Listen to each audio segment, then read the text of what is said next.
Mana shu apparatimiz narxi 60 million so'm, komplekt hamma narsasi bilan. Nimalar borligini akalar video davomida sizlarga aytib o'taman.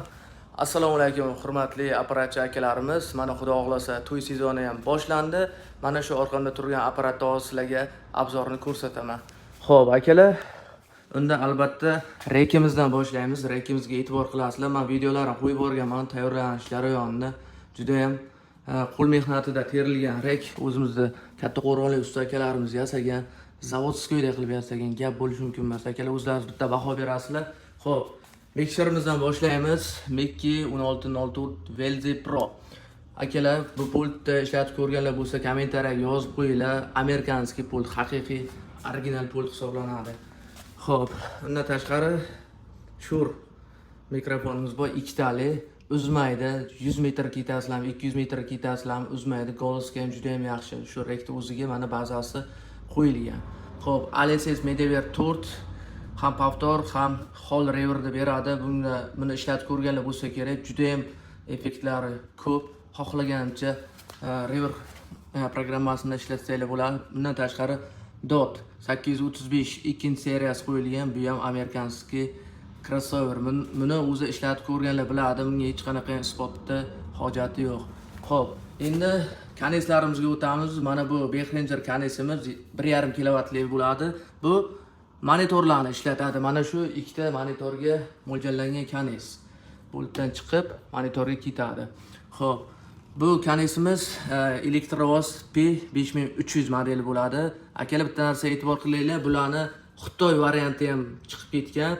Bu oldin chiqqanlari. Bular rabochiy, ikkalasi ham. Qolgan narsalarimiz yangi dizayn bo'ladi. Mana bu ikkovi rabochiy, lekin remont bo'lmagan. Lekin birinchi chiqqanlaridan mana e'tibor qilasizlar. Elektrovozda mana shu regulyatori bo'rtib chiqqani originali bo'ladi, haqiqiysi bo'ladi. Xo'p, 5300p, bunisi 7300. Bu nizaga ishlaydi, 4 ta nizani ishlatadi. Bunisi bo'lsa sredini portalni ishlatadi. Xo'p, akalar, endi albatta dinamiklarimizga o'tamiz. Keslarimiz ko'rdik. Mana mikrofon stoykalari bor, bundan tashqari kabellari bor, kolonka stoykalari bor. Kolonka stoykalarimiz ham original stoykalar. Original stoykalardan turibdi. Xo'p, akalar, nizalarimizga kelsak, RCF original 1200 wattligidan 4 ta qo'yilgan, ya'ni nizalarimizga, korpuslarimizga e'tibor qilasizlar. Oddiy mana bu shurplargacha original shurplardan ishlatilgan. E'tibor qilinglar mana shu narsalarga. Qo'l mehnatida yasalgan, o'zimizning katta o'g'ronli usta akalarimiz yasagan, juda ham zo'r yasaganlar, effekti ham bomba. Miyaqki niza beradi. Xo'p, sredinalarimiz portalimizga o'tamiz. Bu yerda pekka 1000 wattgacha ishlaydigan dinamiklar turibdi. Aniq modeli esimga yo'q, ochib ko'ramiz agar keladigan bo'lsanglar.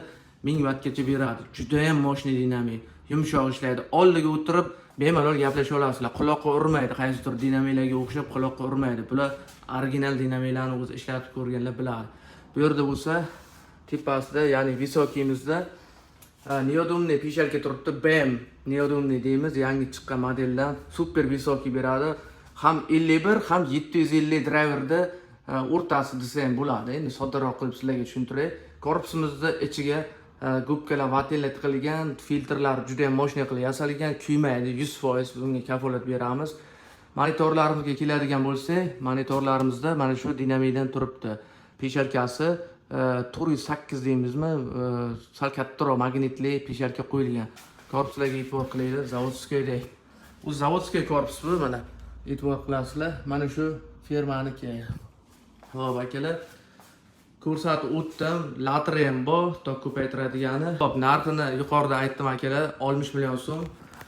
Agar kimga qiziq bo'lsa, pastdagi raqamlar orqali yana ham batafsil ma'lumotlarni olsanglar bo'ladi. Dinamiklarimiz o'ralmagan, kelib, tekshirib, bemalol ko'rib olsanglar bo'ladi.